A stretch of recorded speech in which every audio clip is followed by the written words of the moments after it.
ಐಶ್ವರ್ಯ ಗೌಡ ವಂಚನೆ ಕೇಸ್ಗೆ ಮತ್ತೊಂದು ಟ್ವಿಸ್ಟ್ ಸಿಕ್ಕಿದೆ. ಡಿಕೆ ಸುರೇಶ್ ಹೆಸರಿನಲ್ಲಿ ಐಶ್ವರ್ಯ ಗೌಡ ವಂಚನೆ ಮಾಡಿದ್ರು.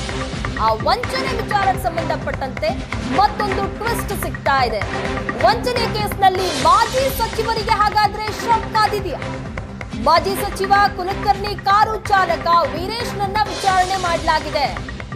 ಕೆಲ ದಿನಗಳ ಹಿಂದೆ ಕುಲಕರ್ಣಿಗೆ ಐಶ್ವರ್ಯ ಕೊಟ್ಟಿದ್ದಂತಹ ಕಾರನ್ನ ಜಪ್ತಿ ಮಾಡಲಾಗಿತ್ತು ಪೊಲೀಸರಿಂದ.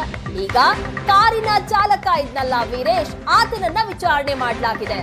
ಐಶ್ವರ್ಯ ಕಾರು ಕುಲಕರ್ಣಿ ಮನೆಗೆ ಹೋಗಿದ್ ಹೇಗೆ ಅನ್ನೋ ಬಗ್ಗೆ ತನಿಖೆ ಆಗ್ತಾ ಇದೆ.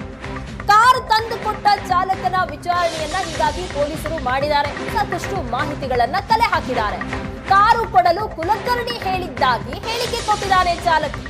ಹಲವು ತಿಂಗಳಿಂದ ಆಡಿ ಕಾರ್ ಕುಲಕರ್ಣಿ ಅವ್ರ ಮನೆಯಲ್ಲಿತ್ತು. ವಂಚನೆ ಹಣದಿಂದ ಹಾಗಾದ್ರೆ ಐಶ್ವರ್ಯ ಕಾರನ್ನ ಖರೀದಿ ಮಾಡಿದ್ಲ. ಆಡಿ ಬೆನ್ಸ್ ಫಾರ್ಚುನರ್ ಕಾರನ್ನ ಜಪ್ತಿ ಮಾಡಲಾಗಿದೆ ಕಾಕಿಯಿಂದ. ಈ ಆಡಿ ಕಾರ್ ಕುಲಕರ್ಣಿ ಅವ್ರ ಮನೆಯಲ್ಲಿತ್ತು. ಆ ಕಾರು ಚಾಲಕನನ್ನ ಸಹ ಪೊಲೀಸರು ವಿಚಾರಣೆಯನ್ನ ನಡೆಸಿದ್ದಾರೆ.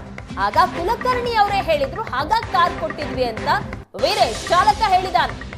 ಜಪ್ತಿ ಮಾಡಿದ್ದ ಕಾಕಿ ಕೊನೆ ಹಂತದ ತನಿಖೆಯನ್ನ ನಡೆಸ್ತಾ ಇದೆ. ಈಗ ಐಶ್ವರ್ಯ ಗೌಡ ವಂಚನೆ ಕೇಸ್ಗೆ ಸಿಗ್ತಾ ಇರುವಂತಹ ಮತ್ತೊಂದು ಟ್ವಿಸ್ಟ್ ಇದು.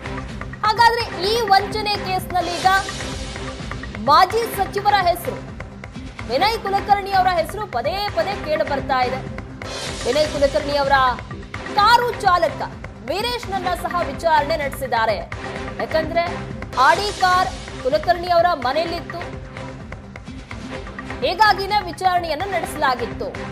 ಈಗ ಮತ್ತೆ ವೀರೇಶ್ ಕೆಲವೊಂದಿಷ್ಟು ಮಾಹಿತಿಗಳನ್ನ ಪೊಲೀಸರಿಗೆ ಕೊಟ್ಟಿದ್ದಾರೆ. ಕುಲಕರ್ಣಿ ಅವರು ಹೇಳಿದ್ರು ಹಾಗಾಗಿ ಕೊಡಲಾಗಿತ್ತು ಆ ಕಾರ್ನ ಅಂತ. ಈ ಬಗ್ಗೆ ಹೆಚ್ಚಿನ ಡೀಟೇಲ್ಸ್ ಕೊಡ್ತಾರೆ ನಮ್ಮ ಪ್ರತಿನಿಧಿ ಹರೀಶ್ ನೇರ ಸಂಪರ್ಕದಲ್ಲಿ ಜಾಯಿನ್ ಆಗಿದ್ದಾರೆ. ಹರೀಶ್, ಈಗ ಆಡಿ ಕಾರ್ ಇತ್ತಲ್ಲ, ಅದೀಗ ವಿನಯ್ ಕುಲಕರ್ಣಿ ಅವರಿಗೆ ಸಂಕಷ್ಟವನ್ನ ತಂದಿಡುವಂತಹ ಸಾಧ್ಯತೆ ಇದೆಯಾ? ಯಾಕಂದ್ರೆ ವೀರೇಶ್ ಕುಲಕರ್ಣಿ ಅವರ ವಾಹನ ಚಾಲಕ ಇದ್ದಾನಲ್ಲ, ಅವ್ನ ಸ್ಟೇಟ್ಮೆಂಟ್ ಅವರಿಗೆ ಎಷ್ಟು ಸಂಕಷ್ಟ ತಂದಿಡುವಂತಹ ಸಾಧ್ಯತೆ ಇದೆ ಅಂತ ಅನಿಸ್ತಾ ಇದೆ ಹರೀಶ್? ಖಂಡಿತವಾಗಿ ಪ್ರಗತಿ. ಹಿಂದೆ ಏನು ಐಶ್ವರ್ಯ ಗೌಡ ವಂಚನೆ ಪ್ರಕರಣಕ್ಕೆ ಸಂಬಂಧಪಟ್ಟಂತೆ ಹಲವು ರಾಜಕೀಯ ವ್ಯಕ್ತಿಗಳ ಹೆಸರನ್ನ ಬಳಸಿಕೊಂಡು ಐಶ್ವರ್ಯ ಗೌಡ ವಂಚನೆ ಮಾಡಿದ್ರು ಅನ್ನುವಂಥ ವಿಚಾರ ಬೆಳಕಿಗೆ ಬಂದಿತ್ತು. ಅದರಲ್ಲೂ ಚಂದ್ರ ಲೇಔಟ್ ಏನು ಠಾಣೆಯಲ್ಲಿ ದಾಖಲಾಗಿದ್ದಂಥ ವಂಚನೆ ಪ್ರಕರಣ ಏನಿತ್ತು, ಆ ಒಂದು ಪ್ರಕರಣದಲ್ಲಿ ಸಾಕಷ್ಟು ತನಿಖೆಯನ್ನ ಪೊಲೀಸರು ಮಾಡಿದ್ರು. SCP ಭರತ್ ನೇತೃತ್ವದಲ್ಲಿ ತನಿಖೆಯನ್ನ ಮಾಡಿದ್ರು. ಅದಾದ ಬಳಿಕ ಐಶ್ವರ್ಯ ಗೌಡ ಏನು ಈ ಒಂದು ವಂಚನೆ ಮಾಡಿದಂತಹ ಹಣದಲ್ಲಿ ಸುಮಾರು 4-5 ಐಷಾರಾಮಿ ಕಾರುಗಳನ್ನ ಏನು ಖರೀದಿ ಮಾಡಿದ್ಲು ಅಂತ ಹೇಳಿ ಏನು ಹೇಳಲಾಗ್ತಾ ಇತ್ತು, ಅದನ್ನ ಪೊಲೀಸರು ವಶಕ್ಕೆ ಪಡಲಾಗಿತ್ತು. ಅದರಲ್ಲೂ ಪ್ರಮುಖವಾಗಿ ಏನು ಮಾಜಿ ಸಚಿವ ಏನು ವಿನಯ್ ಕುಲಕರ್ಣಿ ಅವರ ಬಳಿ ಒಂದು ಆಡಿ ಕಾರನ್ನು ಕೂಡ ಜಪ್ತಿ ಮಾಡಲಾಗಿತ್ತು. ಅದು RR ನಗರ ಪೊಲೀಸ್ ಠಾಣೆ ಆವರಣದಲ್ಲಿ ತಂದು ಇಡಲಾಗಿತ್ತು. ಅದಾದ ಬಳಿಕ ಏನು ಸಾಕಷ್ಟು ಈ ಒಂದು ಕಾರು ವಿನಯ್ ಕುಲಕರ್ಣಿ ಬಳಿ ಯಾವ ರೀತಿಯಾಗಿ ಹೋಯಿತು ಅನ್ನೋದರ ಕುರಿತು ಈಗಾಗಲೇ ಪೊಲೀಸರು ತನಿಖೆಯನ್ನ ಮಾಡಿರುವಂಥದ್ದು. ಆ ತನಿಖೆಯಲ್ಲಿ ಆ ಒಂದು ಆಡಿ ಕಾರನ್ನ ಮೊದಲಿಗೆ ಯಾರು ವಿನಯ್ ಕುಲಕರ್ಣಿ ಮನೆಗೆ ತಂದು ಬಿಡ್ತಾರೆ, ಆ ಒಂದು ಚಾಲಕನನ್ನ ವಿಚಾರಣೆ ಮಾಡಲಾಗುತ್ತೆ. ಅದಾದ ಬಳಿಕ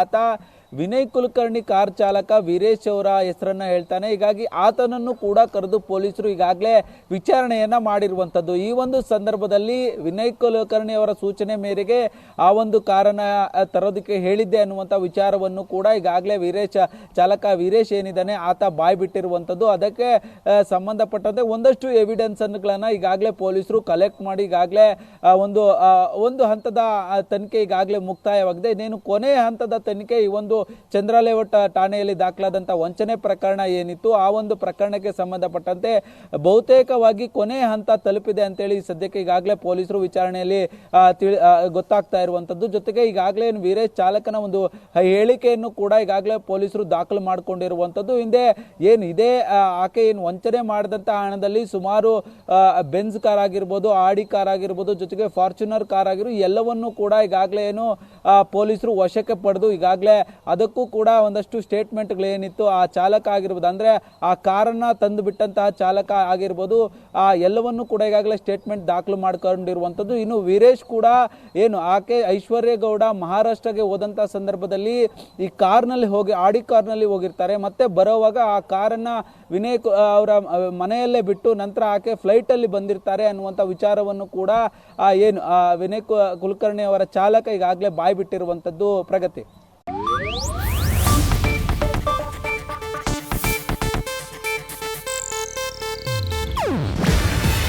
ಇದು ಏಷ್ಯಾನೆಟ್ ನ್ಯೂಸ್ ನೆಟ್ವರ್ಕ್ ಪ್ರಸ್ತುತಿ. ನೀವು ನೋಡ್ತಿದ್ದೀರಾ ಏಷ್ಯಾನೆಟ್ ಸುವರ್ಣ ನ್ಯೂಸ್.